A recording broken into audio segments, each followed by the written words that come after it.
Yazid ने नवासाए रसूल को कत्ल करवा दिया और वो ये सोचता था कि इस जुल्म से अरब के सारे लोग मेरी बैयत करेंगे, मेरे सामने झुकेंगे, कोई भी हुसैन के बाद मेरे खिलाफ सर नहीं उठाएगा।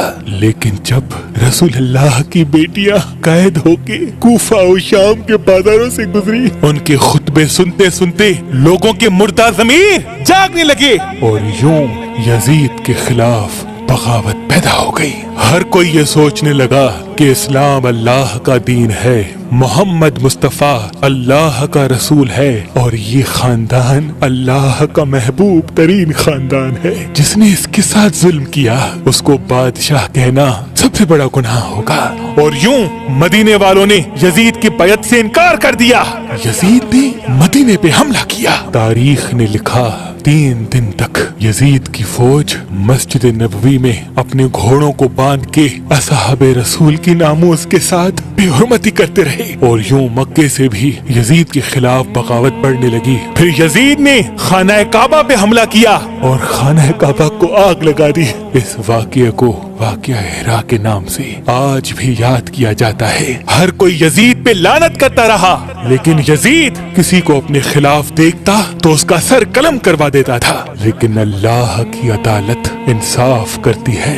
उन दिनों यजीद एक शदीद बीमारी में मुब्तला हो गया था। उसकी आंतें जलने लगी थी। वहाँ के हकीम परेशान होने लगे थे कि ये कैसी बदतरीन बीमारी है कि तुम्हारा पेट अंदर से खत्म हो रहा है, जल रहा है। यजीद को इतनी प्यास लगती थी कि वो पानी के लिए तरसता था, लेकिन जब पानी पीता था तो वो ही पानी उसके पेट को जलाता था। वो अपना सर पीटता रहता था और उसके महल के लोग यजीद को देख के ये कहते थे कि ये अजाब हुसैन इब्ने अली को प्यासा रखने की बदौलत है। तो वक्त का बादशाह होते हुए भी पानी की एक बूंद के लिए तरसता है। इतने में यजीद ने अपने बेटे माविया को बुलाया और कहा कि ये बीमारी मेरी जान लेके छोड़ेगी। ए बेटे, मेरे बाद इस तख्त को संभालना। तो यजीद के बेटे ने नजरों को उठा के कहा, इस तख्त पे हुसैन इब्ने अली का खून लगा है। क्या आप ये चाहते हैं कि जैसे जमाना आप पे लानत कर रहा है मुझ पे भी ऐसे ही लानत करे? नहीं,